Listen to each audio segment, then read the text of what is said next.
Assalamualaikum dear viewers, this is me Nasir Khan Khail. How to use GoalSeek in Excel.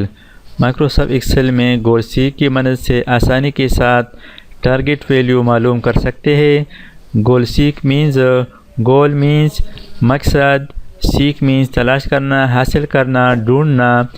यानी इसकी मदद से हम रिक्वायर्ड टारगेट को आसानी के साथ हासिल कर सकते हैं। सपोज़ ये स्टूडेंट सब्जेक्ट के मार्क्स है और इसमें 5 सब्जेक्ट के जो टोटल है वो 303 है और एक पेपर यहाँ पर खाली है, यानी इसमें मार्क्स नहीं है। अब फ़र्ज़ करें 60% पर फर्स्ट डिवीज़न है, यानी हमें टारगेट मालूम है 60%।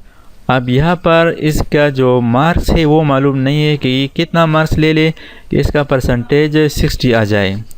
यानी 60% हासिल करने के लिए यहाँ पर कितने मार्क्स लेना चाहिए, तो इसके लिए हम GoalSeek यूज़ कर सकते हैं। GoalSeek के लिए यहाँ पर फार्मूला यूज़ करना ज़रूरी है। इसके बाद ये जो परसेंटेज वैल्यू है इस पर क्लिक करें। इसके बाद डेटा टैब के अंदर ऑप्शन मौजूद है व्हाट इफ़ एनालिसिस, इस पर क्लिक करें। इसके बाद सेकंड ऑप्शन है GoalSeek find the right input for the value you want, इस पर क्लिक कर दें। अब यहाँ पर है GoalSeek सेट सेल D11, ये वही परसेंटेज का एड्रेस सेल है।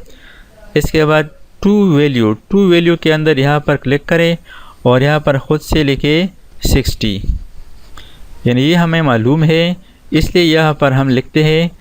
इसके बाद बाई चेंजिंग सेल के अंदर क्लिक करें, यानी आप कौन से सेल में चेंज करना चाहते हैं उस सेल पर क्लिक करें। तो यहाँ पर हम चेंज करना चाहते हैं तो यहाँ क्लिक कर दें। इसके बाद ओके कर दें। अब यहाँ पर आप देख सकते हैं GoalSeeking with cell D11 found a solution, target value 60, current value 60, okay कर दें। अब यहाँ पर आप देख सकते हैं हमारा जो रिक्वायर्ड टारगेट था 60 वो यहाँ पर आ चुका है, यानी 60% यहाँ पर आ चुका है।